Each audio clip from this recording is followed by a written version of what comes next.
Caetano Santoro, te queremos dar la más cordial bienvenida al Centro Cristiano Jesucristo Rey de Reyes. Sobre vos, pero dejaré dentro de ti a un consolador.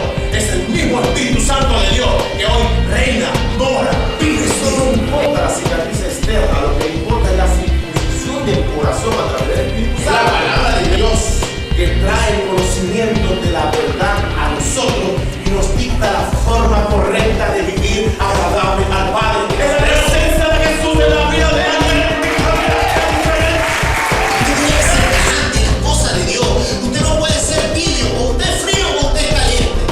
Pero si usted es tibio, dice la palabra que Dios me dijo que da testimonio de lo que soy. Yo no puedo ser un disfraz aquí y hacer otra cosa afuera. Lo que somos aquí tenemos que hacerlo afuera, en nuestra familia, en nuestro trabajo, en todo lugar. Amén. No es el pastor de la iglesia, no es la iglesia, es Jesús viviendo en el corazón de cada ser humano. Buenos días, buenas tardes a todos.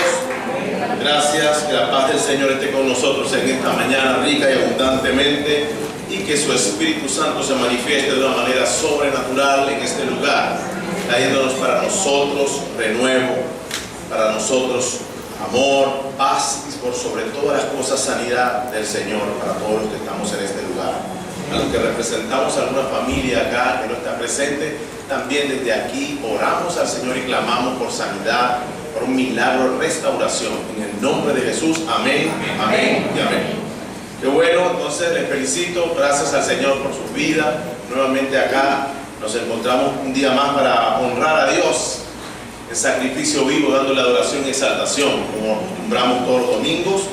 Y hoy vamos a estar predicando duro la palabra del Señor para poder salir de aquí transformados, salir renovados hasta los tuétanos. Así que vuelva a decir al que está al lado, como dijo el hermano Freddy, déjame en paz. Si sigues con eso, te voy a cambiar de cita. Bueno, vamos a estar entonces en esta mañana entrando a la palabra. ¿Quieren tener una Biblia? Excepto las personas nuevas que puedo perdonar en el día de hoy, en los viejos no los voy a perdonar, los voy a señalar. ¿Quieren traer una Biblia? Levanten la Biblia, la espada del Señor. Amén, amén, amén, amén. Si no trajo la Biblia, colóquese al lado de un compañero que le pueda proteger la palabra para que podamos estar en un mismo sentido, ¿verdad? Y vamos a ubicar la palabra del Señor en el libro o en la carta del apóstol Pablo a los Filipenses en el capítulo 3, versículo 2. En esta carta que el apóstol Pablo habla a los Filipenses en el capítulo 3, versículo 2, voy a tomar una pequeña referencia de esta carta para primeramente mencionar a un grupo de personas que el apóstol Pablo habla acá, y luego nos vamos a ir posteriormente a otra parte de la Biblia. Pero me gustaría que mi hermano allá en él tuviera pilas y que me pusiera esto aquí mismo. Y dice: guardaos de los perros, guardaos de los malos obreros, guardaos de los mutiladores del cuerpo. Hay tres grupos de personas que podemos ver allí que el apóstol Pablo hace mención a la iglesia de Filipenses, donde habla de perros, malos obreros y de los mutiladores del cuerpo. El cuerpo de Cristo es la iglesia. Amén. Hay tres grupos de personas allí que ninguno son buenos, pero yo específicamente voy a hablar del segundo grupo. Luego en otra predicación hablaremos de los perros, hablaremos de los mutiladores, pero específicamente hoy vamos a abrir la enseñanza hablando de lo que el apóstol Pablo denomina aquí en Filipenses 3:2 como los malos obreros. Las personas que trabajan en una obra pero que son malos, que no son fructíferos a la hora de producir, lo que dan es pérdida. Usted ha tenido una empresa, a lo mejor el que es empresario, o ha estado usted en una empresa donde usted lo que produce es pérdida, o un empleado, un obrero le produce pérdida. Es tremendo, ¿verdad? Porque cuando uno forma parte de un equipo, cuando uno forma parte de una empresa, se supone que si todos están en un mismo sentir, deben de trabajar en beneficio de la obra. Y cuando se produce un maleficio o cuando no hay beneficio productivo en una obra, es porque hay malos obreros. El apóstol Pablo hace mención a este grupo. Y hablando de malos obreros, hoy quiero hablar de esta predicación que puse como título: buenos obreros. Diga, yo soy buen obrero. Porque necesitamos levantar en la iglesia personas que trabajen para el Señor, pero con una dirección buena, con una dirección precisa, con una dirección que realmente edifique el cuerpo de Cristo. El cuerpo de Cristo, para los que no manejamos muy bien el término teológico, representa en la Biblia la iglesia. Cada vez que la Biblia habla del cuerpo de Cristo, somos nosotros como iglesia, mas no es el templo. La Biblia expresa el lugar físico como el templo de Dios, pero cuando habla de la iglesia de Dios, está hablando de nosotros. Nosotros somos la iglesia del Señor. Ahora sí vamos a transportarnos o a trasladarnos a la carta de los Corintios, primera de Corintios, al capítulo 3, para poder enfocar el mensaje. Primera de Corintios, vamos a utilizarlo en la Biblia, así que mantenga esos dedos buenos allí, botejando toda la información. ¿Sí? Primera de Corintios, ¿verdad? Vamos acá rápidamente y nos paramos en el capítulo número 3. ¿Sí? Yo lo estoy buscando todavía, ¿qué les parece? Amén. Y dice así: el título de este capítulo, por lo menos porque tenemos la Reina Valera como la Biblia en esta traducción, vemos que pusieron acá, colocaron colaboradores de Dios como título. ¿Lo tienen allí? ¿Verdad que se dice el título del capítulo número 3? Vamos a estar leyendo, dice: de manera que yo, hermanos, no pude hablarlos como a espirituales, sino como a carnales. Esto es el mismo apóstol Pablo, después que fundó la iglesia de Corintios, es hablando, reprochándole a la iglesia una inquietud que él percibe de parte de Dios. O sea, él ve algo malo que está sucediendo en la iglesia y Pablo escribe una carta y la envía y se la hace saber a la población o a la iglesia de Corintios para amonestarlos en cuanto a un mal comportamiento que se empezó a gestar en la iglesia. Y dice aquí: de manera que yo, hermanos, no pude hablarlos como a espirituales, sino como a carnales, como a niños en Cristo. Os di a beber leche y no vianda. O sea, les di a beber leche y no comida, porque aún no erais capaces, ni sois capaces todavía, porque aún sois carnales. Pues habiendo entre vosotros celos, contiendas y disensiones, ¿no sois carnales? ¿Y andáis como hombres? Porque diciendo el uno: yo ciertamente soy de Pablo, y el otro: yo soy de Apolo, ¿no sois carnales? ¿Qué pues es Pablo y qué es Apolos? Servidores por medio de los cuales habéis creído, y eso según lo que a cada uno concedió el Señor.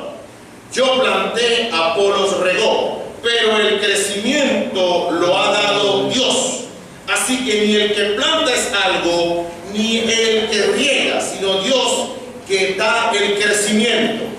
Y el que planta y el que riega son una misma cosa, aunque cada uno recibirá su recompensa conforme a su labor. Porque nosotros somos colaboradores de Dios, y vosotros sois labranza de Dios, edificio de Dios. Conforme a la gracia de Dios que me ha sido dada, yo como perito, arquitecto, puse el fundamento y otro edifica encima, pero cada uno mire cómo sobreedifica. Porque nadie puede poner otro fundamento que el que está puesto, el cual es Jesucristo. Y si sobre este fundamento alguno edificare oro, plata, piedras preciosas, madera, heno, hojarasca, la obra de cada uno será manifiesta, porque el día la declarará, pues por el fuego será revelada, y la obra de cada uno, cual sea, el fuego la probará. El apóstol Pablo encuentra en las primeras del cambio, leyendo la palabra, que había una problemática que se había levantado en la iglesia, donde había un grupito de personas que ya habían levantado una división.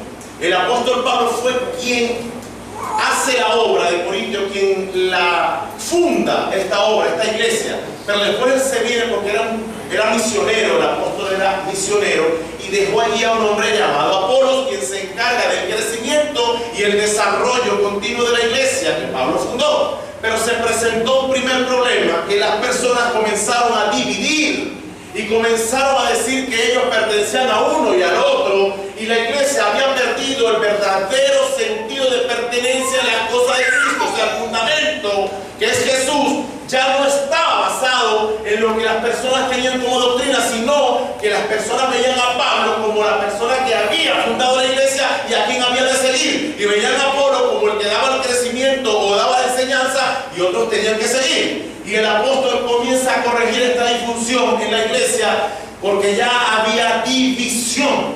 Lo primero que yo quiero que hoy como obreros buenos aprendamos es que la obra no soy yo, ni Roberto, ni los hermanos, ni Elenita, ni los que cantan, lo que la hacemos sin que el fundamento primario sea Jesucristo.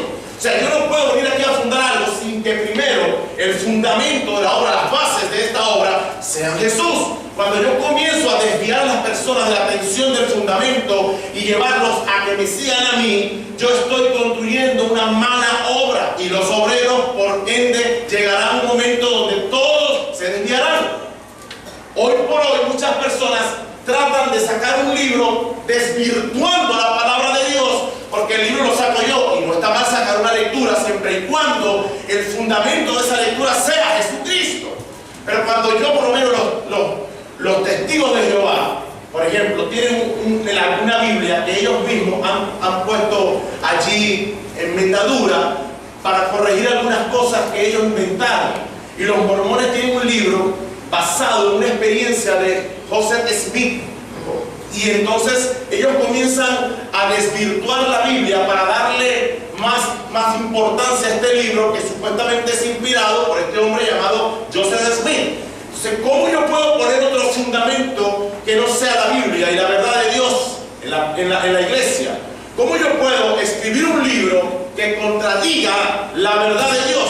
¿O cómo yo puedo crear una estrategia humana, un dogma que desvíe al hombre de la verdad absoluta de Dios para comenzar a formar en el cuerpo de Cristo un dogma humano?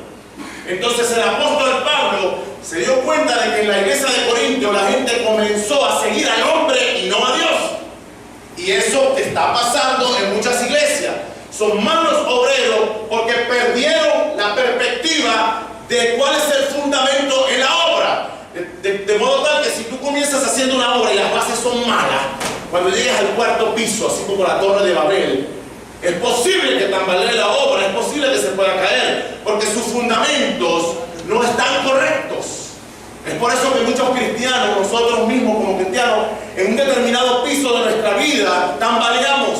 En un determinado momento nos han acostumbrado a creer en Dios porque hay beneficio económico, o porque hay sanidad, o porque hay tal cual cosa, y cuando llega el momento de la tempestad, las bases se mueven y toda la obra se cae, porque el verdadero fundamento es Jesús, y no se busca por el milagro económico ni físico, sino porque Él es el Señor, Él es mi creador, y yo me debo a Él, independientemente de lo que pase en mi vida. Yo busco a Jesús porque es el fundamento de la vida. No puedo ponerme en una obra donde el fundamento sea, por nombrar el pastor Gaetano, pues no meterme a mí. No, yo ¿dónde va el pastor Gaetano? Yo voy. Yo no puedo entrar en una iglesia donde no predique el pastor Gaetano. Yo no puedo ir para allá porque está. Cuando yo comienzo a seguir al hombre, me estoy olvidando del fundamento. Es que cualquier pastor que predique la verdad es digno de que la palabra de Dios sea escuchada y pueda ser transformada a personas, transformando personas, cualquier persona. Yo no puedo seguir al hombre. Yo me simpatizo con mi pastor, ¿cómo no? Yo simpatizo con un predicador, ¿cómo no? Pero no puede ser ese pastor quien desvíe la atención de un hombre para quitar el fundamento que es Cristo Jesús. Amén. Sí, yo cuando empecé en el evangelio, yo vine a la iglesia y yo me sentía mal. Dios no está aquí. Dios está en la iglesia donde yo soy. O no, ese pastor no me gusta. Y comencé a cuestionar el evangelio por boca de hombre. Y déjame decirle que eso es una actitud incorrecta. Pablo detestó esa actitud en la iglesia de Corinto y corrigió. Apolos, Pablo plantó, Apolos regó. Pero el fundamento, ¿quién lo da? ¿Cristo.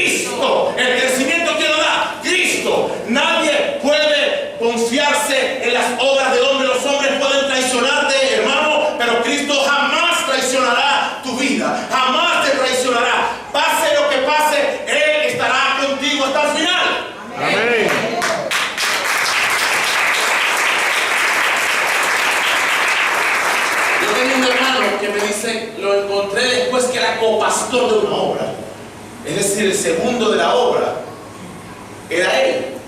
Luego me lo encontré y lo encontré muy descarriado y descuidado. Después que era un hombre pero tan temeroso de Dios. Me dice, no, me enamoré de una muchacha en la congregación, yo soy casado, y caí en pecado y bueno, eso destruyó mi vida. Yo me lamenté mucho por esto y hablé con él y dije, bueno, hermano, Dios te perdona si te arrepientes y todo esto, pero lo que más me dolió fue que la obra que pastoreaba este muchacho juntamente con su pastor, toda se vino abajo. La gente había puesto la esperanza en ese hombre y cuando ese hombre falló, toda la congregación se cayó. La gente comienza a señalar el evangelio por la actitud singular de un hombre. Déjeme decirle, hermano, que los hombres podrán fallarte, pero Dios nunca te fallará. Cuando yo aquí me paro y pongo fundamento en Cristo, yo te puedo fallar, pero yo he dejado en tu corazón algo claro y explícito. Nunca me sigas a mí, sigue a Cristo. Sigue a Cristo, porque el día que yo te pueda haber fallado o que cualquiera te engañe y te falle, Cristo seguirá siendo tu fundamento y tu torre estará fuerte.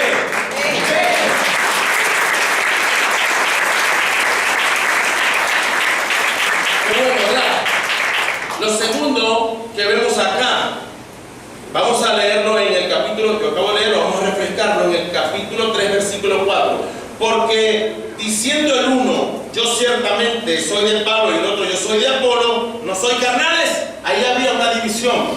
En el número 2 dice, os di a beber leche y no vianda, porque aún no erais capaces, ni sois capaces todavía.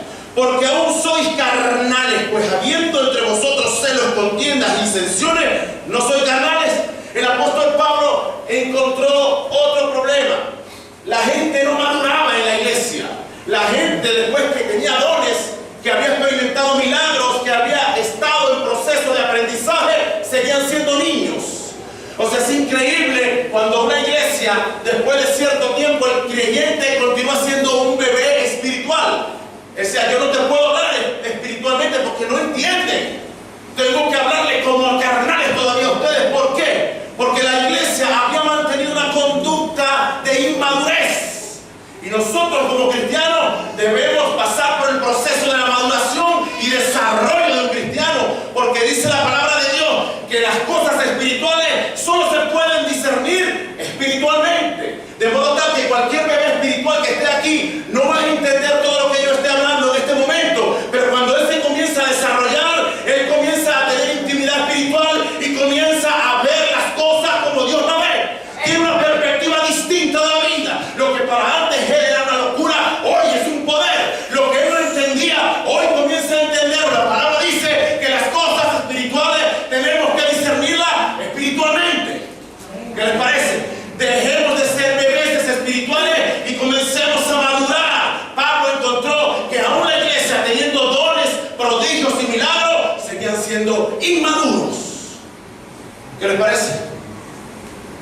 Gente que no entiende la santidad y se la decimos y se la explicamos de atrás para adelante y de adelante para atrás y siguen siendo malos obreros por inmadurez.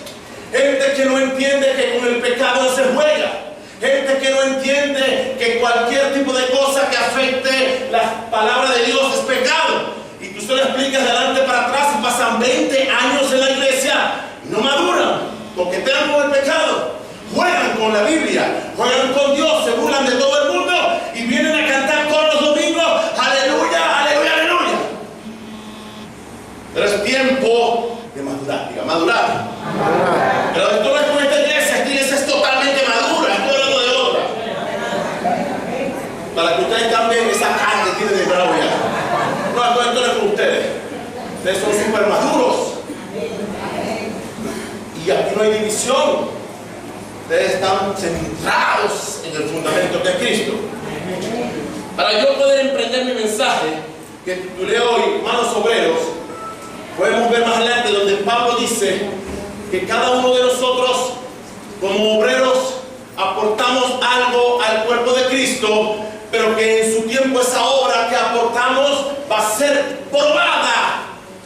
Dice que al final será revelada la obra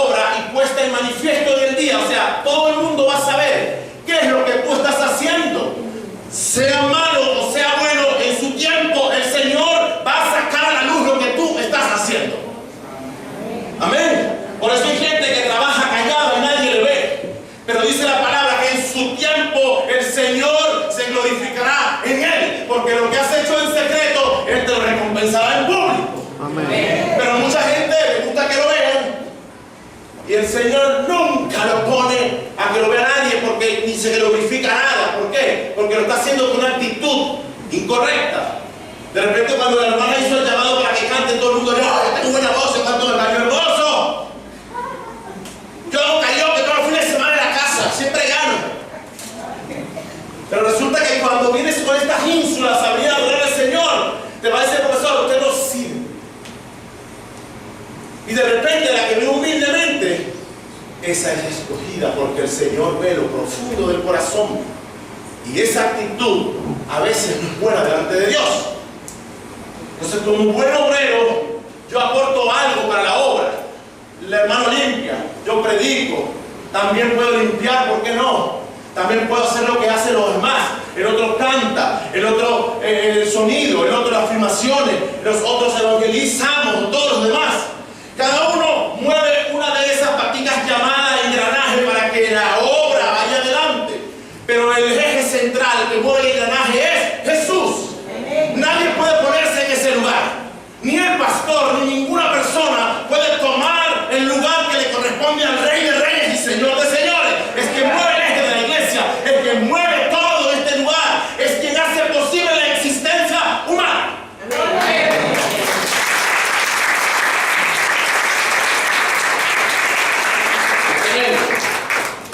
Cuando comencé en el Evangelio, yo formé en mí unos superhéroes, pastores y evangelistas, y íbamos a congresos extraordinarios, donde comencé a ver a personas que predicaban la palabra de una manera espectacular. El Espíritu Santo usaba a cada una de esas personas para hacer que cada oyente pudiera llorar y manifestarse en un momento de tremenda comunión con Dios. Eso todo estaba bien, pero algo se estaba formando en mi interior, incorrecto. Yo comencé a ver a estos predicadores como a Dios. Y cuando veía a un predicador humilde o que no llenaba los requisitos de estos congresos, yo me burlaba de estas personas, o por lo menos ni siquiera hacía el intento de abrir mi corazón para que la palabra me ministrara, porque había formado en mí unos super predicadores y líderes que solamente ellos podían mover mi corazón para la palabra de Dios. ¿Qué les parece lo que estaba pasando en la vida mía? Y cuando me iba a una iglesia, yo me empezaba a burlar de estos predicadores porque eso no tiene ilusión, eso no tiene nada. Pero es que ya iba predispuesto a que tener que escuchar a Dante Gebel o a Marcos Witt o a todos estos super predicadores que no cuestiono. Estoy cuestionando mi comportamiento, no el de ellos, que quede claro. Entonces una vez fuimos a Mérida porque yo iba todos los años con Roberto y con la familia a ver a estos super predicadores. Y gastábamos lo que teníamos que gastar y dejábamos lo que teníamos que dejar. Y dejábamos la vida porque había que ver a los super predicadores. Los únicos que traían y eran portadores de Dios eran el propio sumo sacerdote de la tierra. Era el becerro de oro levantado del tiempo de Israel. Había que ir, vámonos. Y nos fuimos con unas ganas allá. Y yo quería ver a un predicador que se llama Dante Gebel porque yo me identifico mucho con este hombre. Y entonces eran las 11 de la noche en aquel gran escenario que montaron en Mérida. Y yo estaba loco porque este hombre escuchaba la palabra. Y predicaron otros que no conocía y eso ni me gustaban, ni tampoco sentía nada. Yo quería ver a Dante Gebel. Si no se presenta, me muero. Y cayó un palo de agua en medio de ese destechado en un tremendo escenario en una plaza de toros a las 11:30 de la noche. Pero un torrencial palo de agua y la gente que estaba allí no se movía. No se movía, era agua y frío en medio, estábamos congelando y queríamos ver a Dante Gebel como sea. Y aquí lo queremos porque si no nos movemos, porque la gloria de Dios tiene que estar aquí a través de Dante Gebel. Mío. A las 12 de la noche el hombre, váyase, manda a decir, y mañana el hombre va a predicar, ¡no! ¡No! ¡Dante Gebel ya! Enfermizo la gente, hermano. El hombre, el organizador, habla con este predicador, hermano, tiene que salir, la gente no se quiere ir, se está mojando, la gente está pasando, me estaba resfriando yo. Primera vez en mi vida que me mojo en un sitio frío como Mérida, a las 12 de la noche, empapado hasta el alma. Tenía todo armado. Pero yo quería ver Dante Gebel. Logré convencer al hombre y no calmó, no pasó la llovizna. El hombre decidió, bueno, vamos a hacer eso, en 5 5.000, 7.000, 10.000 personas clamando adelante en Everett, hay que salir. Si no está ahí, no va a comer vivo. Resulta que cuando sale el señor Dante Gebel a predicar, parece que coordinó mal lo que había predicado el año anterior y comenzó a predicar la misma predicación que yo había hecho el año pasado, que yo había visto 400 veces en el video. Y yo tenía una expectativa y repitió un juego. Por favor, es como ver un juego repetido. No, eso no es lo que queremos algo nuevo. No hay nada nuevo. Lo que predicó, lo que tenía que predicar, y Dios me dio una cachetada. Me puse mal. En la habitación entendimos que uno no puede adorar al hombre. En la habitación me puse a llorar porque Dios me había bofeteado tan lejos de Puerto La Cruz, haciéndome entender que Dante Gebel no es Maldonado, no está en la presencia de Jesús en la vida de alguien que cambia la diferencia.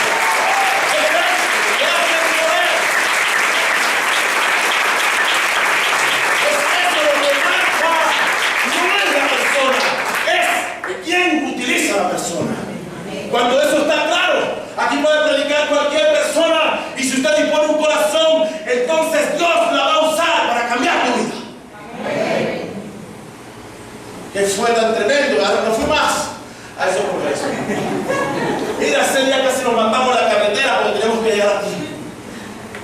Y eso fue tremendo, caímos en un hueco, el caucho nos pichó a toda velocidad matando. Y Dios me dijo, pero si yo estoy a tu lado, en el mismo lugar donde salí. Pablo recrimina esto a la iglesia de Corintios, porque esto está afectando una generación. ¿Sabe una cosa, mi hermano? La gente que va a Miami, lo primero que hacen los cristianos es que voy a ir a ese Maldonado. Atrás, yo fui a comprar ropa. Por favor, ¿verdad? Me fui a comprar ropa con Robert y compramos bastante ropa. La gente se vuelve como loco. Hey, te puede visitar esta iglesia, la de Maldonado, la de quien sea, pero no es actitud. Yo lo que condeno o lo que reprimo esta mañana es la actitud enfermiza de ver a un hombre. Eso debe irse, eso es inmadurez. Inmadurez. ¿Sabes quién me llena? El pastor Castro.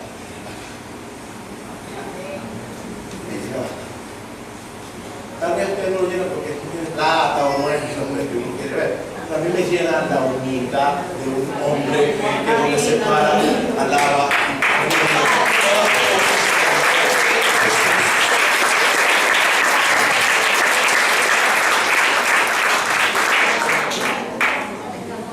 Qué bueno, ¿verdad? Amén. De modo tal que yo le pueda fallar con su pastor. Roberto, como el pastor, va a fallar mi esposa y los líderes de esta congregación, podemos fallarle. Pero si tu fundamento está colocado en Jesucristo, jamás te moverás de Él, porque Jesús no es una religión, sino una relación personal contigo. Jesús no es una religión, es una relación contigo. Te podrá fallar quien sea las religiones del mundo, pero Jesucristo estará siempre esperando y amándote todo el tiempo. Amén. Entonces, entrando un poquito en el tema más profundo, explico que hay obras que cada uno aporta y que serán probadas. Es decir, aquí hay unos obreros y yo también soy obrero. Cada uno va a aportar algo para esta obra o lo aporta ya. Pero dependiendo de lo que tú aportes para la obra, así sea escondido o público, el Señor lo va a enseñar. En su tiempo el Señor nos va a decir quién eres tú, si eres un mal obrero o eres un buen obrero. Y el Señor también le va a enseñar a ustedes quién es su pastor, si yo soy un farsante o soy un obrero o realmente soy un mal obrero. Vengo de una iglesia donde por mucho tiempo trabajamos mucho en esa obra. Siempre fuimos personas que desde que llegamos trabajamos incansables, nos acostumbraron a eso, a trabajar esforzosamente en la obra, que es muy bueno. Lo hago de corazón, con amor. Cuando comenzamos este ministerio, lo primero que yo pedí es que yo no quería vivir de la obra, no quería tener sueldo en la obra. No es porque eso sea injusto, porque la palabra dice que los obreros son dignos del salario y el que vive de la obra es digno del Señor. Pero yo soy una persona que conjuntamente con mis socios tenemos una empresa, el cual Dios nos bendice por la empresa. Y si es el mismo Dios el que bendice la empresa y el que bendice la obra, no necesito estar cobrando porque ya Dios me bendice por mi trabajo. Entonces, entré bajo ese tipo de circunstancias. No quiero trabajar por dinero. Cuando voy a predicar a otro sitio, le digo a los predicadores que me invitan, a los hermanos, te pongo una condición. ¿Cuál es la condición? Que no me vayas a pagar, ni me vayas a ofrendar, ni nada. No, pero es que eso es bíblico. Yo sé que es bíblico, pero yo no quiero que mi corazón se enferme de que yo tenga que predicar por una ofrenda o por un pago. Yo no quiero que pase eso en mi vida. No estoy en contra de las ofrendas que se le dan a los predicadores, pero yo quiero mantener mi corazón justo y poder hacer la obra del Señor sin tener nada económico a cambio. Quiero morir haciendo su obra, solamente engrandeciendo su nombre. No sea el dinero, no sea la ofrenda, no sean los milagros los que me muevan, sino el amor por Él y por su creación.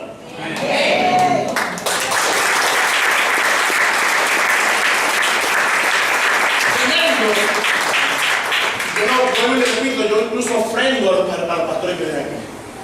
Pero un día un hermano acá en la iglesia, específicamente mi cuñado, me dice: ¿por qué tú no lo pruebas? ¿Cómo lo pruebas? Bueno, cuando yo venga un día a predicar, esta celda, llega la pelota para arriba y empieza: atame al pastor, pero a mí la actitud. Y dice: me da miedo. No sé, voy a molestarse. Ah, entonces tú también eres un farsante, porque si tú también estás pagando, entonces me formó un lío en la casa. Y dije: no, chicos, yo no voy a probar la palabra material. Cuando vengan aquí, que invitemos, voy a probarlo. Porque dice el Señor que en cualquier momento tu obra va a ser probada y va a ser sacada a la luz. Y esperando cuando invite, no voy a ser loco. Le brindamos un vasito de jugo o algo y ya está. Porque para los que no saben, es costumbre que los predicadores hay que darle una ofrenda. Pero esa ofrenda se ha constituido en una obligación. Una obligación. Y lo estoy diciendo porque yo pertenecía a la iglesia antigua de donde vengo y era parte del equipo principal, y todas estas personas que se invitaban ya manifestaban el valor de la ofrenda. ¡Oh, qué loco! Entonces decían que no era un cobro, era una ofrenda, pero con un valor ya puesto de antemano. Entonces era una ofrenda. ¿Cómo es eso, pues? Entonces empecé a inquietar mi corazón, el espíritu, de que ¿cómo es eso de que la persona predique la palabra de Dios a cambio de algo que te mueve, que te motive? Entonces vienen con el cuento y dicen: lo que pasa es que en Venezuela la gente es muy mal agradecida. Pero es que no te paga la gente, te paga Dios, mi hermano. Párate en la tierra. La gente puede ser desagradecida, pero cuando tú estás parado en la roca, Él te paga mejor que la gente.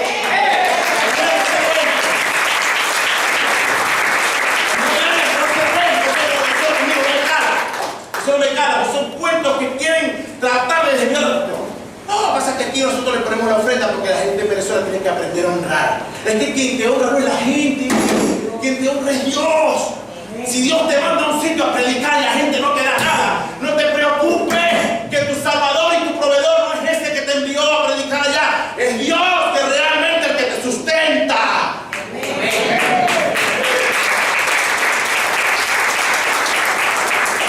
Pero mucho cuidado con los que le ponen ofrenda por ahí, para ir a orar, para oír hablar la palabra de Dios. No estoy en contra de las ofrendas. La ofrenda deja de ser ofrenda cuando la persona la pide, ya no es una ofrenda. Cuando tú la das, porque Dios la pone en tu corazón, es una ofrenda. Cuando el que viene te la pide, ya no es una ofrenda, es un cobro. Si quieres lo discutimos legalmente. Amén. Amén. Todo el que pide ofrenda está cobrando. Nadie puede pedir la ofrenda. La gente tiene que dar la ofrenda y el monto que Dios ponga en su corazón. Amén. Amén. ¿Seguro? Segurísimo. Entonces, le vamos a entrar a la predicación. Ya calientito, ¿estamos calientes? Ahora sí estamos calientes. Y vamos a estar leyendo un momentico la Biblia, porque la gente le gusta mucha emoción, pero cuando le hablan de la doctrina, la gente se pone así como chiquitita. Cuando le tocan el punto débil, la gente no le gusta. Cuando le tocan la llaga, la gente no le gusta. La gente le gusta un traguito suave que se lo meten con hielo y tú para tomárselo. Pero si el traguito está amargo, no le gusta. Ay, qué bueno. Y dice la palabra entonces acá,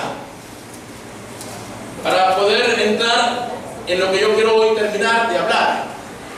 En el capítulo 12 Y si sobre este, en el capítulo 3, versículo 12, 3:12, y si sobre este fundamento alguno edificare oro, diga oro, plata, piedras preciosas, madera, heno y hojarasca, es decir, metales que para el tiempo de la dispersación judía o en el tiempo donde estaba hablando Jesucristo, en ese tiempo se catalogaban en esa escala. Es decir, el diamante todavía para ese tiempo no superaba el valor del oro, se tomaba como piedra preciosa y estaba en tercer lugar. O sea, el oro era el metal que para este tiempo era más valioso.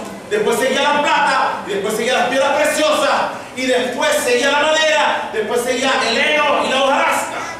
Estas últimas representan hojas secas y hierbas secas. Entonces, el mismo apóstol hace una escala de comparación humana llevada a la realidad para decir, tu obra puede ser desde oro hasta hoja, pero depende cómo tú edifiques, se prenderá un fuego y solo el que sobreviva de este fuego tendrá su obra aprobada. Y muchos hoy en la iglesia contribuyen con hojas. No estoy hablando de dinero, sino con su calidad, su aporte en la santidad, en la obediencia y en la congregación, en el sentido de pertenencia de la congregación. Mucha gente viene aquí a jugar, otros vienen a trabajar, otros sienten que Dios los ha llamado para un ministerio e impulsan el propósito de poder estar trabajando en ese ministerio. Pero todo esto tiene que ver con la motivación del corazón. Si tu corazón no está consono con la motivación correcta, eres un hipócrita, porque estás haciendo algo solo para cumplir al pastor. Y quien va a aprobar la obra no es el pastor, es Dios que en su tiempo la sacará a relucir. Y para terminar, para no enfrascarme mucho, vamos a estar representando estas obras en la iglesia hoy. Nos hace referencia a estos materiales, hojarasca, heno y madera, que representan la obra de personas que nunca llegan a desarrollarse ni a madurar dentro de la obra. El número 1, esto representa la inconstancia. Gente inconstante. Santiago 1:8 dice, el hombre de doble ánimo es inconstante en todos sus caminos. Inconstancia habla de personas que nunca terminan lo que comienzan. Personas que vienen inconstantemente a la iglesia, que solamente vienen una vez al año, o una vez a cada 2 años, otros vienen a cada 5 años. Lo cierto es que son inconstantes las cosas del Señor. Pero, ¿sabe por qué esto es inconstante en tu vida? Porque para ti no es importante. Pero cuando ibas a visitar tu novia, todos los días querías visitarla. Y la mamá de ella te decía, ¿hasta cuándo? ¿No viniste ayer? Y tú decías que quiero verla hoy. Y cuando llegabas a tu casa te ponías a hablar por teléfono 1 hora si ya acabas de verla. Y mi mamá me decía, pero no acabas de decirle chao. Y entonces me metía adentro y esperaba que ella llegara. ¡Aló! Había una constancia en el amor. ¿Por qué? Porque para mí ella significaba mucho. Ese era el amor de mi vida y sigue siendo el amor de mi vida. Amén. El problema es cuando ya yo no quiero ni escucharla. Ayer, quiero decir algo que pasó en la casa, me puse a lavar la ropa para ayudarle. Y es ingrata y malagradecida. Porque resulta que primero me dijo que la ropa, porque ya pasé por un proceso de equivocación, se lava por colores. Entonces me enseñó eso. Pues. Entonces yo ayer me dijo por colores, ok, meto todo por colores. Llegó y me dijo, no estás loco que encogiste la ropa, que la niña se para esto. Tú me dijiste por colores, también es por textil, también es por olores. O sea, que no es esta para lavar entonces. Yo sé predicar, yo sé lavar. ¿Cómo es la cosa, pues? No, pero mira la camisa de la niña, parece que era como el licra, se puso como de una Barbie. Entonces no tengo que comprar esa camisa, así la mía, porque se la eché a perder. Que iba a saber yo que eso se encogía en la secadora. Y toda la ropa que lavé, mi esposa me dijo hay que volver a lavar, porque no te fijaste que tiene una mancha. Ahora hay que pasarle primero una prueba a la mancha y después que desmancha esa mancha hay que meter a lavar. ¿Qué es eso? O sea, hay que hacer un curso en la universidad para aprender a lavar ahora.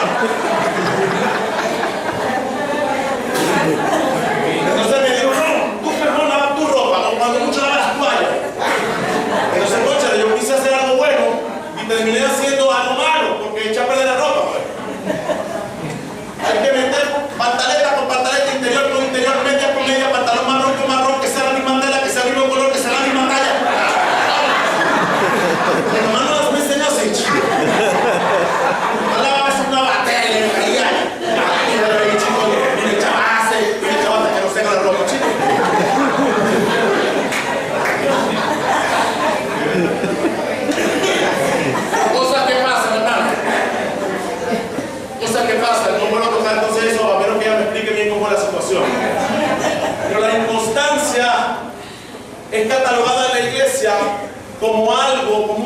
síntoma de alguien que no le interesa. ¿Usted sabe una cosa? Lea un libro. Cuando el libro no te interesa, tú no lo puedes leer. Tú te cansas y a los 3 páginas, 5 páginas no pones y no vuelves a leer más. No te interesa, pero lee una revista pornográfica. Léala o véala. Te vas entusiasmando más. Quieres llegar hasta la última página. Porque así es en la naturaleza humana. Las cosas buenas de Dios muchas veces, cuando no representan para tu vida lo importante que es, no te importa. Dice la palabra de Dios que en la medida en que tú conozcas y valores el sacrificio de Jesús, en esa misma medida lo vas a amar. Pero mientras tú no valores lo que Dios ha hecho por ti, ni quién es el Señor, tu amor por Él será pequeño. En la medida de que tú entiendas quién es Dios y lo que hizo por ti, en esa misma medida tu amor crecerá. Él será importante para ti. Podrás empezar las cosas del Señor con responsabilidad y terminarás. Leerás la Biblia y la terminarás. Vendrás a la iglesia no porque necesitamos tu ofrenda, sino porque tú necesitas reunirte en un sitio donde la palabra de Dios pueda transformarte cada día. En el circo no te hablan de Dios, en la discoteca no te hablan de Dios. En tu trabajo posiblemente no te hablen de Dios. Y no cuestiono los trabajadores ni nosotros los que trabajamos. Pero sí cuestiono el hecho de que necesitas refrescarte cada día yendo a la presencia del Padre por medio de su palabra. Entonces Santiago habla acerca de los hombres inconstantes en sus caminos. Comienzan para acá, comienzan para allá, comienzan para acá, como yo, que era inconstante y tuve todo tipo de negocios, como ustedes lo saben, y nunca concluí bien con uno de ellos. Porque después que empezaba me decían, no, eso no sirve, vamos a hacer otro. Y eso no sirve, vamos a hacer otro. Y no sirve, ya que no sirve. Y me volvieron loco tratando de encontrar el mejor negocio para mí. Pero ¿sabes cuándo lo encontré? Cuando entendí que el negocio de mi vida era Cristo, una vez le acepté, y cualquiera que escogí al azar, Dios lo hizo contigo. Ustedes creen que cuando escogí el hecho de trabajar marmolería, que tenemos una marmolería y una carpintería, lo hice porque teníamos experiencia, no. Lo hice porque había entendido que todo lo que el hombre hace con el corazón, uniendo a Dios por delante, prosperará. Amén. Amén. A donde usted venda, métase en el sitio que quiera, aunque haya 500 vendedores a su lado. Si lo hace con el corazón y eres constante, poniendo a Dios por delante, te doy seguridad de que tu negocio va a prosperar.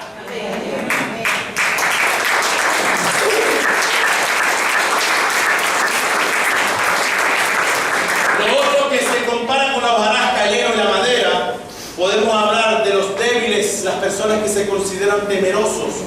Hay 2 tipos de temor el cual la Biblia habla. Hay un temor que la Biblia considera como el temor a Dios.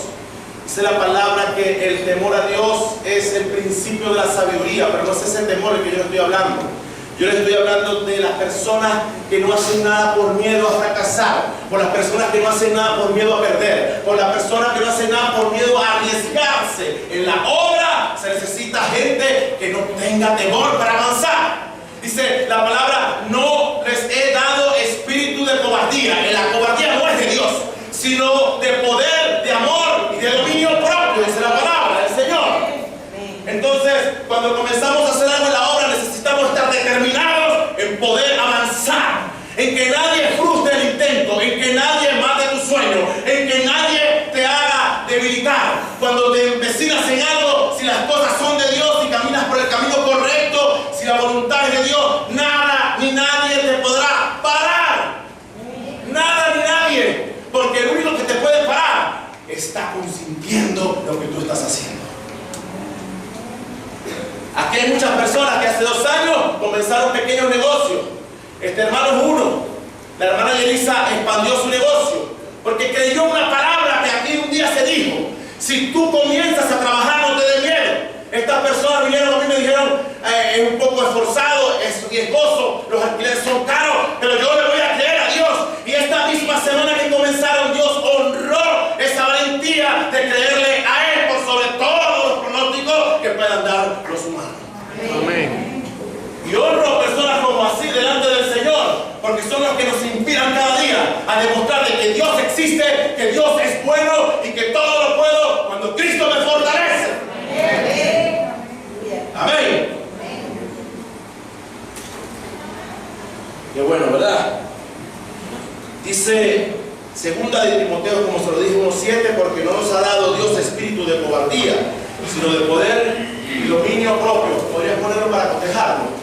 Porque no nos ha dado Dios espíritu, quiere decir que ese espíritu no es de Dios. No es de Dios el espíritu de cobardía. Porque sino que de poder, de amor y de dominio propio. Quise cotejarlo porque recuérdense que todos tenemos que llevarlo a la escritura. No podemos creerle a ningún predicador que no predique a pie de escritura. Todo lo que se habla tiene que demostrar en la palabra de Dios. No que yo presumí, que yo imaginé, que yo creí. Nada. Quien tiene que hablar es Dios a través de su palabra. Ok. Dice también aquí, 2 de Corintios 12, 9. Vamos a ponerlo. Y me ha dicho, bástate mi gracia, porque mi poder se perfeccionará en la debilidad. Y me ha dicho, bástate. Esto está hablando Pablo. Pablo está hablando de esto que el Señor le dice. Y me ha dicho, bástate la gracia de Dios, porque mi poder se perfecciona en la debilidad. ¿Qué quiere decir esto? Que cuando nosotros creemos en Dios, tu miedo, tu debilidad, tu temor, se va a convertir en el poder de Dios. O sea, Dios se perfecciona en la debilidad de los que le creen. Porque tal vez el miedo pueda llegar a tu vida, pero cuando el miedo llega a tu vida y tú confías en el Señor, Él comienza a darte fortaleza. Y ese miedo se convierte en una fortaleza que para los demás la gente va a quedar atónita de lo que Dios ha podido hacer contigo. Amén. Lo tercero que podemos ver es a los fariseos, conductas fariseas dentro de la iglesia que serán probadas en su tiempo. Fariseo es catalogado cuando Jesucristo vino. Los escribas y fariseos eran los doctos de la ley, eran los que escribían, eran los que enseñaban al pueblo, eran los que dictaban la ley de Moisés, eran los que reunían en la sinagoga a la gente y les enseñaban. Pero esta gente tenía un problema. La Biblia habla de fariseo como una conducta hipócrita. El mismo Jesucristo encontró en ellos un problema determinante que estaba fulminando a la sociedad, y hoy lo hay. Eran personas que mandaban hacer o daban algún tipo de pauta, pero ellos no la cumplían. Es una conducta farisea. El hecho de que yo les pueda predicar la enseñanza de Cristo, no comience por mí. Yo soy un fariseo.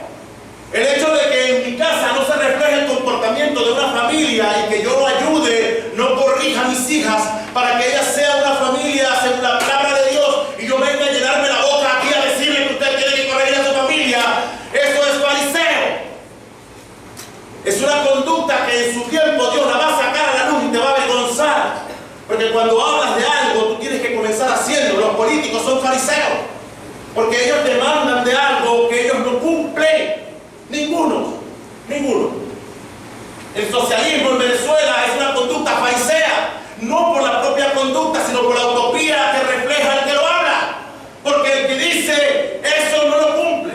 También el capitalismo es fariseo. O sea, todo lo que tú hagas y prediques y no lo cumples se convierte en una hipocresía. Si el pastor aquí predica algo y usted lo ve después allá haciendo lo contrario, es un hipócrita. Si el político dice, bueno, hay que vivir igual y yo vivo desigual, es un hipócrita. Si el maestro dice y enseña algo y no lo hace, es un hipócrita. Es una conducta que debe ser sacada de la iglesia, sacada de la sociedad. Jesucristo le dijo, pues, cuando fueron a apedrear a la mujer, ok, la ley dice que toda mujer adúltera sea apedreada. Estoy de acuerdo. Pero que la apedree el que no tenga pecado. Entonces los tipos me esperan, porque probablemente eso se acostaban con la mujer en el día, en la noche, pero en el día el Señor manifestó lo que estaba oculto y dijo que la apedree el que no tenga pecado, y todos eran pecadores. Entonces el maestro nunca dijo, no se cumpla la ley, se cumpla, pero correctamente. Esa conducta debe salir de la iglesia. Gente que demanda de los demás y no hace, no da testimonio. Si tú quieres predicar, primero tienes que empezar predicando tu vida. La gente tiene que ver en ti el carácter de Cristo. La gente tiene que ver en ti, tu familia, lo que tú le estás poniendo a la iglesia como ejemplo. Dice la palabra de Dios que el que no gobierna su casa no puede gobernar la iglesia. ¿Quieres conocer a tu pastor? Conoce a su familia. ¿Quieres conocer tu mentor? Conoce a su esposa. ¿Quieres conocer quién es tu líder? Conoce la vida íntima y sabrás quién es en verdad él. Es por eso que los políticos siempre lo agarran FAO, porque hacen cosas escondidas, pero en su determinado tiempo Dios saca a la luz y se manifiesta en ellos lo que son realmente. Todos los políticos, la mayoría, pues, para no cerrarlo a todos, la mayoría. No estoy partidizando acá nada. La mayoría de estas personas utilizan como la práctica el engaño y el fariseísmo para poder tener votos, y luego que obtienen los votos se basan en la vista gorda de lo que prometieron y ellos mismos no viven lo que ellos predican. Amén. Lo otro es, vamos a hablar acerca del fariseo. Dice Mateo 23, 1, 2, 3. El mismo Jesucristo ahí lo reprendió. Ahí lo reprendió. Una dura lucha. Y me han dicho, cámbiamelo por favor.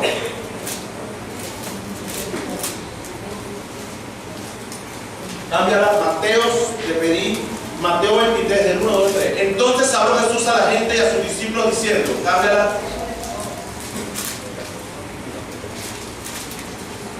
En la cátedra de Moisés, o sea, en la escuela de leyes que había dejado Moisés, se sientan los escribas y los fariseos, los maestros, pues. Los que dicen, mira, yo enseño, yo hago, es así, pasa la otra. Así que todo lo que os digan que guardéis, guardadlo y hacedlo, mas no hagáis conforme a sus. O sea, Cristo estaba diciendo, lo que ellos están diciendo sí es verdad. Lo que ellos están enseñando sí es verdad, pero lo que ustedes están viendo de ellos, no lo hagan. Había una disparidad entre lo que se hablaba y lo que se hacía. Cógeme ese tronco con la uña a ver si está la tela. Es muy diferente hablar y hacer. Es muy diferente a decir algo que tú no entiendes. Porque en su tiempo Dios lo va a manifestar. Tremendo, ¿verdad? Y ahí para adelante no quiero contar lo que dijo Jesús, porque te van a decir, no, es un grosero. Les dio durísimo. De ahí para adelante, usted en su casa lo que Jesús le dice ahí: hipócrita, hipócrita, hipócrita, que andan con las leyes aquí, con unas filacterías que se hagan aquí, porque Moisés había dicho en el tiempo de él que había que tener las tablas de la ley atadas en la frente y en la mano, y ellos andaban con las manos enseñando las filacterías que contenían las tablas de la ley, aquí chiquiticas. Hipócrita, con esas tablas aquí, pero por dentro son unos sepulcros blanqueados, podridos. Hipócritas que ponen cargas pesadas sobre el pueblo y ustedes no quieren hacer nada. El pastor que le gusta que lo sirvan, que hagan, y el pastor no hace nada. Si el pastor le gusta que limpie la iglesia, él tiene que empezar a limpiarla a él.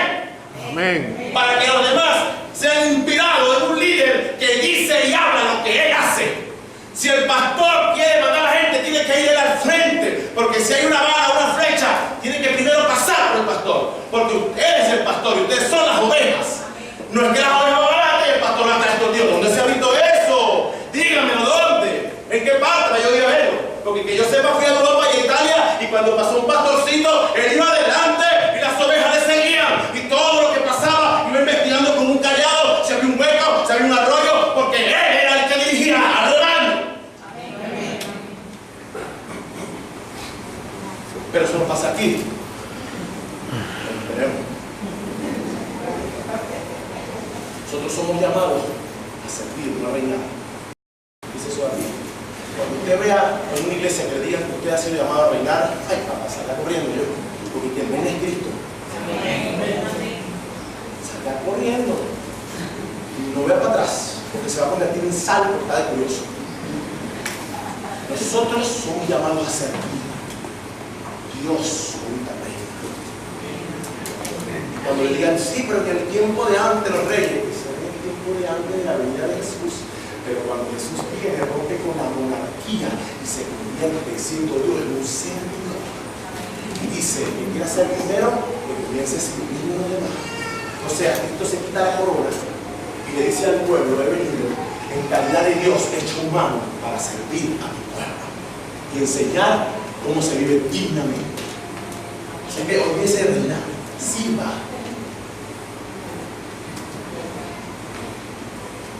El problema de la iglesia es que los pastores quieren reinar sobre el pueblo, y eso está malo. Borra, hermano, borra. Doble honra y todo eso. La doble honra es para hacia noche. gloria, dice toda la gloria y honra es para el Señor, Rey de Reyes, Jesucristo. Y la tercera es lo indolente, o la cuarta. Dice la persona que es descuidada, que no le duele nada. Dice Proverbios 10, 4, 5. Póngamelo allí, Proverbios: la mano negligente empobrece. Cuando alguien es negligente, todo lo daña, todo lo echa a perder. Nunca prospera, porque lo que se le encomienda en la obra, no lo hace. Tú le dices: hermano, por favor, cómpreme esto para ayudar aquí a los hermanos. No lo hace. Hermano, venga el domingo que nos vamos a ir a la floresta a ayudar a los niños pobres. No viene. Son personas que les gustan comprometerse de boca, pero son negligentes, no ejecutan la acción. Un verbo, una oración incompleta, carente de la acción que es el verbo. La mano negligente empobrece, más la mano de los diligentes enriquece. Dice más adelante, si lo pones: el que siembra en tiempo de verano cosecha. El que deja perder la cosecha es hijo que avergüenza, dice la palabra.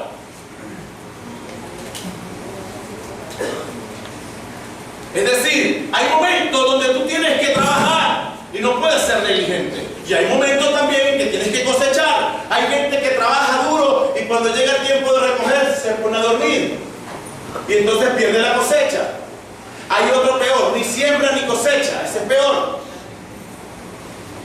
Pero resulta que esta conducta es parte de la conducta desviada de los obreros, malos obreros. Usted va para José y hay una cantidad de obreros que trabajan, realmente trabajan. Y hay otros que tienen una conducta de solamente hacer allí una pantomima y no les gusta trabajar.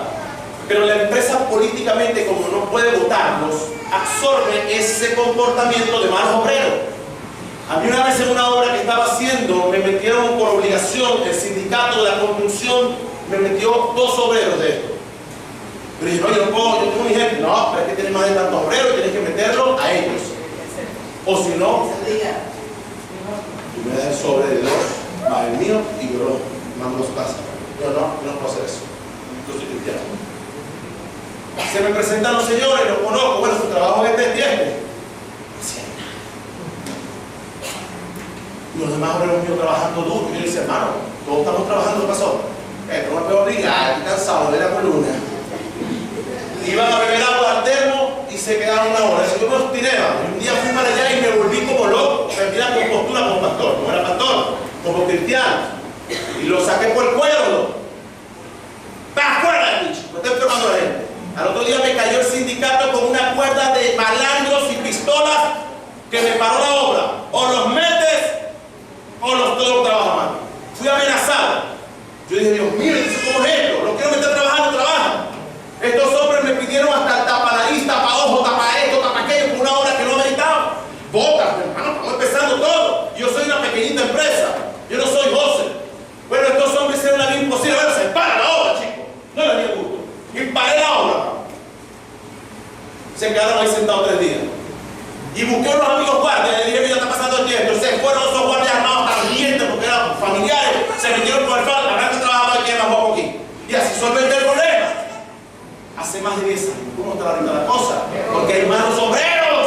Gente que va solamente por ganar, no por trabajar. Gente que hace el trabajo no por amor, sino porque me pagan. Si sale mal, sale mal. Si sale bien, sale bien. A mí lo que me interesa es que el viernes me den mi paga. Ese es un mal obrero. En la iglesia no puede haber gente así. La gente de la iglesia tiene que trabajar por amor. Aunque Dios paga mejor que los humanos, tú tienes que trabajar con la convicción de que la obra es parte de tu vida. Pero eso tampoco pasa aquí, ni en Venezuela tampoco. Sabemos que hay algún tipo de persona que contradice, pero es otro país que estoy contando yo. Venezuela no. Lo otro es... No, vamos a hacer este punto, ¿vale? Vamos al otro punto final, para terminar. Vamos a hacer este punto, porque si lo tocamos aquí, sé que se me va a levantar la media iglesia. Entonces pasamos al punto número 6 final. Amén. Otro vamos al punto.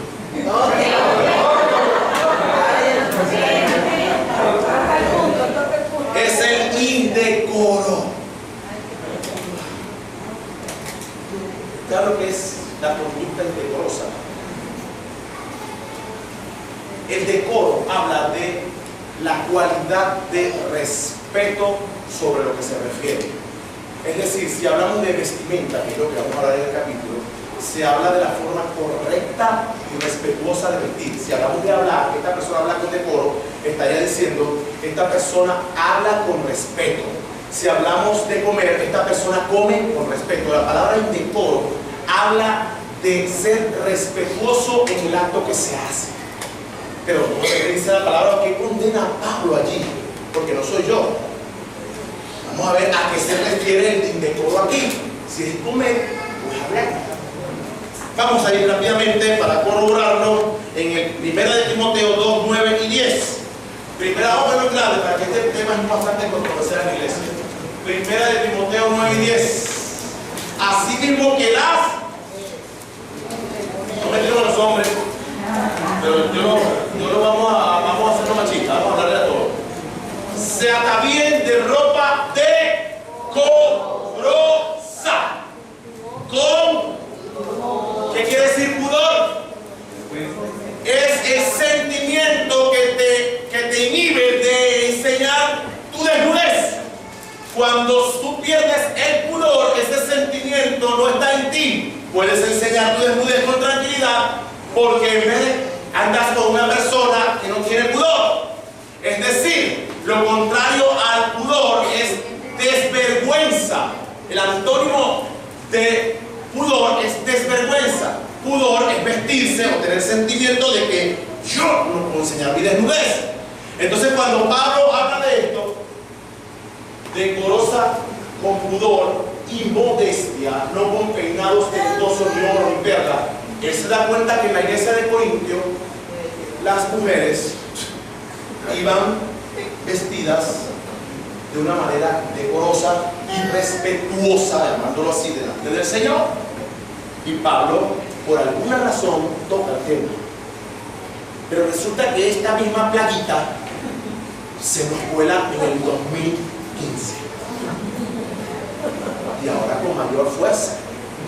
Porque la mujer tal vez en aquel tiempo enseñaba el tobillo.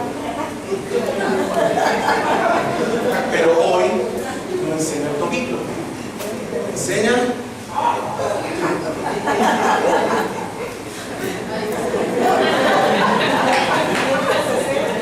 y eso es falta de respeto al Señor.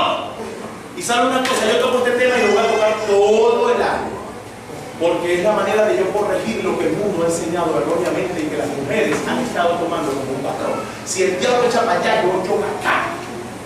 Pero las mujeres se sienten bien imitando la conducta vergonzosa de las otras personas. Eso está pasando en Venezuela y en el mundo entero porque no ha habido nadie que haga retroceder esta conducta. No hay padres que enseñen a sus hijas a vestirse con respeto. Y como consecuencia, la misma madre no puede decirle a su hija que se vista así basado cuando la misma madre está en lo mismo. Y como consecuencia tenemos un irrespeto a tal magnitud que hasta para la iglesia vienen así, chicos. Y yo no estoy hablando de las personas nuevas, porque las personas nuevas llegan a la iglesia y por la doctrina y la enseñanza del Espíritu Santo les va cambiando. Les estoy hablando a las papitas, a las mamitas, que ya tienen aquí tiempo y siguen irrespetando al Señor. Y no lo puedo tolerar.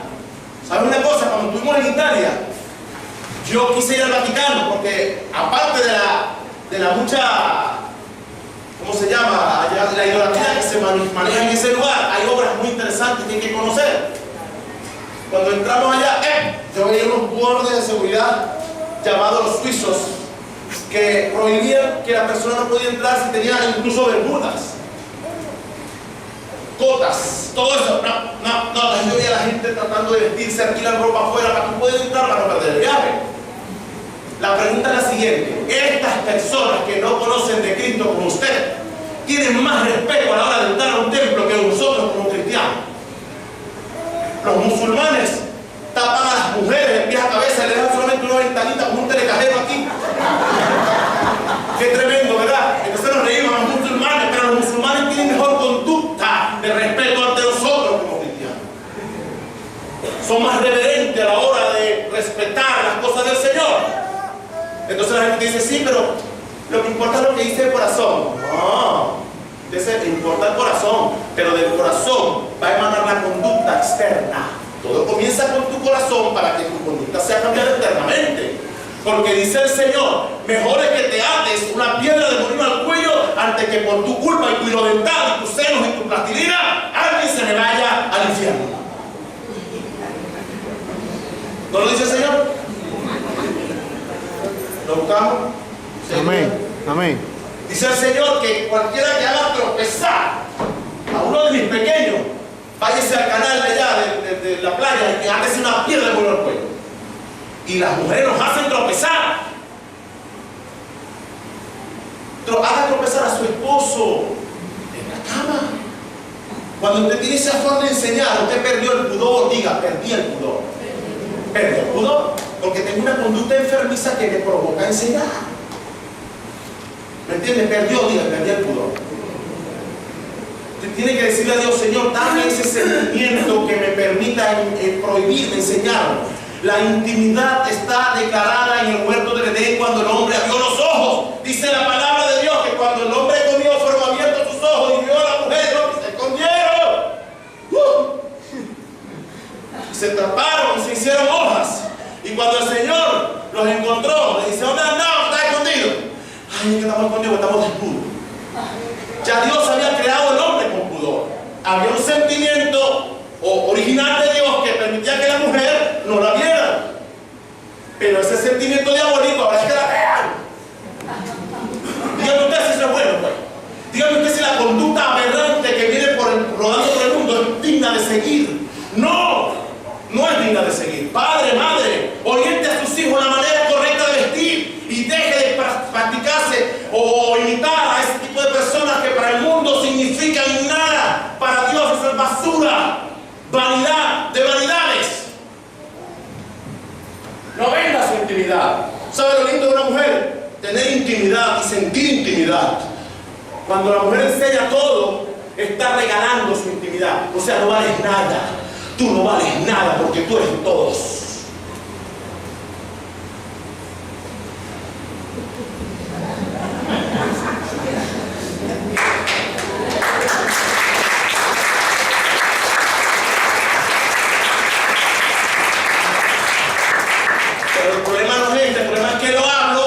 Y la próxima semana vuelven las mujeres con las siliconas afuera.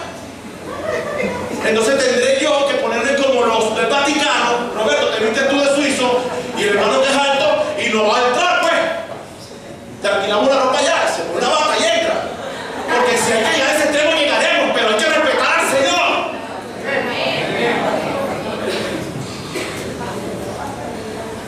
Y esto no es nada en la iglesia. Tengo feedback y le voy.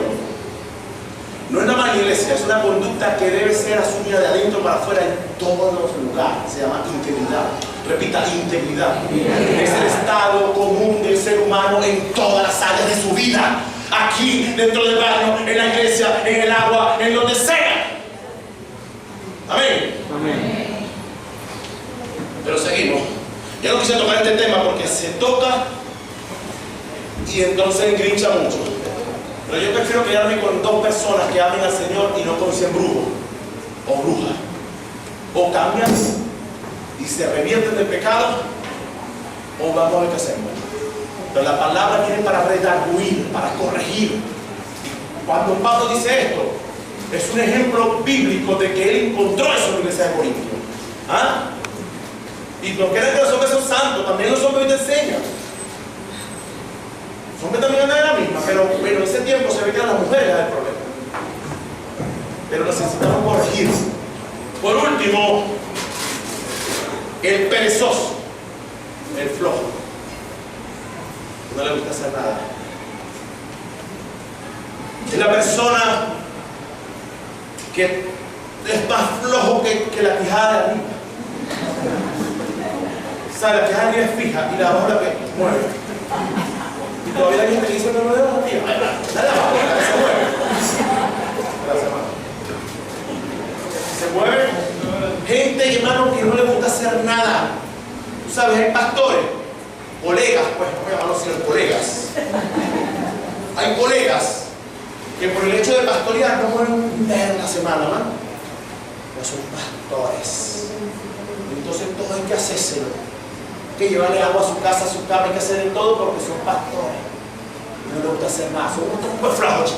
Y ustedes que lo aguantan también. Un poco flojos, chicos.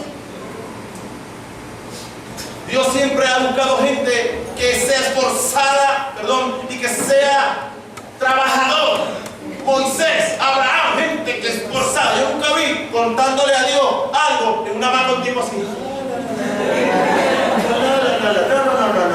Dios busca gente que le guste trabajar, gente que no se afloja y cuando le encomienda la obra, la hace. Gente que camina, ¿vale? Gente que hoy se acuesta tarde y mañana tiene que pararse, porque la obra de Dios para ellos es importante. Gente que realmente tú le invitas a hacer algo, que se están cansados, caminan una milla más. A mí me gusta esa gente. Yo cuento con un equipo de obreros en la carpintería, en la marmolería excepcional. Un equipo obrero tremendo. Los honro públicamente porque hemos filtrado más de 100 personas para poder conseguir a estos obreros. Y hoy, hasta que uno no se va, ellos no se van y tienen un horario. Pero ellos dicen, si el jefe está trabajando y está esforzándose, ¿por qué nosotros nos tenemos que ir? Vamos a ayudarlo. Y eso ha motivado a nosotros que podamos retribuirle a ellos, que podamos ver en ellos una persona de confianza al cual puedan ser hasta nuestros socios. Gente que no sabe ser floja. ¿Saben una cosa? Cuando yo llegué a trabajar en PDVSA, yo soy electromecánico, pero no de profesión estudiada, sino aprendida, porque hice un curso con ascensores en Caracas. Y una empresa llamada Fujitec de Venezuela me absorbió como el técnico de acá de la zona. Y cuando íbamos a reparar los ascensores del edificio sede de aquí de PDVSA, que tiene 10 ascensores Fujitec, como eso uno se mete arriba de la cabina y tranca, nadie te ve. Tú nada más dices que vienes a hacer mantenimiento, te metes, y yo venía con un ratón. Entonces yo entraba casi que me estaba muriendo el ratón el lunes. Y decía, ¿para dónde vas? Y yo la cuestión, voy a hacer mantenimiento. Apenas cerraba la cabina, apagaba el ascensor. Para dormir el ratón, mano. Pero yo me montaba en este ascensor y en el otro se montaba un amigo que no era cristiano, pero era un muchacho muy trabajador. Y él empezaba a hacer el mantenimiento interno a todas las puertas, piso por piso, y yo durmiendo en el ascensor. Cuando él terminaba, entregábamos el trabajo. Él entregaba un ascensor que realmente le había hecho el mantenimiento y yo no hacía nada. Y yo siempre me decía, me reía de decir, nadie está viendo. No, pero es que no puedo ser así, yo pienso que tengo que hacerlo. No están pagando mal, ¿vale? ¿Ustedes esa gente parece que trabaja con esos japoneses? No están pagando mal, no traes nada, porque nos pagaban los japoneses. Un día PDVSA dijo, necesito absorber a 2 técnicos fijos para que entre la nómina mayor y se quede como el gerente de los supervisores de los técnicos que vienen después de reparar los ascensores. Y yo, inmediatamente, porque el flojo es así, yo soy porque sabe que yo creo que no, tranquilo, sea tranquilo. Y Dios no. Y yo no sé llorar. Porque lo que yo estaba haciendo en el secreto, Dios se encargó de develarlo. Cógeme siempre con la uña, a ver si la taratea.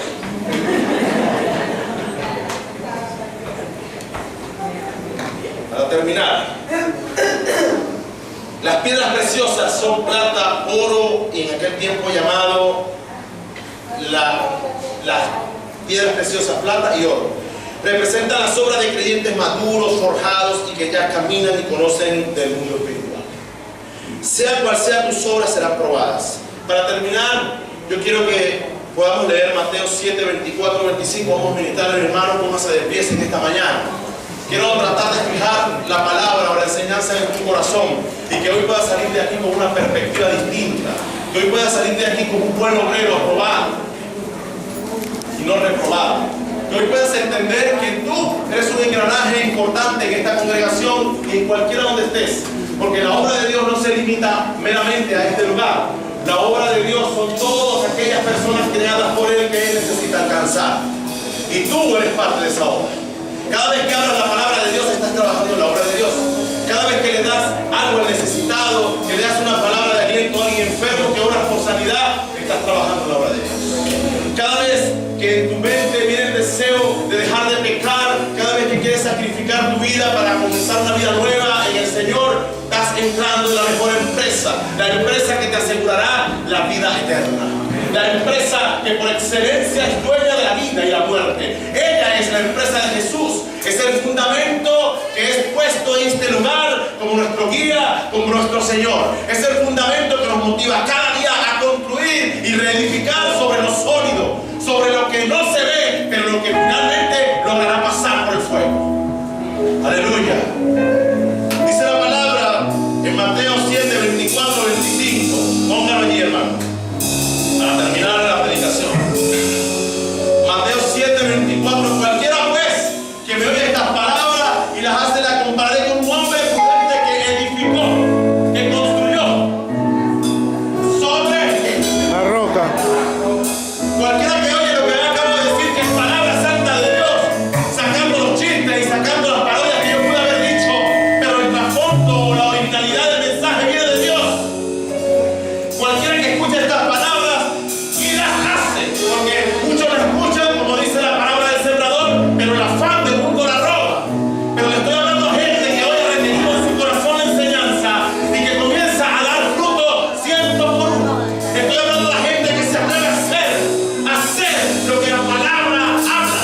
Le compararé a un hombre prudente que edificó su casa sobre la roca. Pasa, hermano. Descendió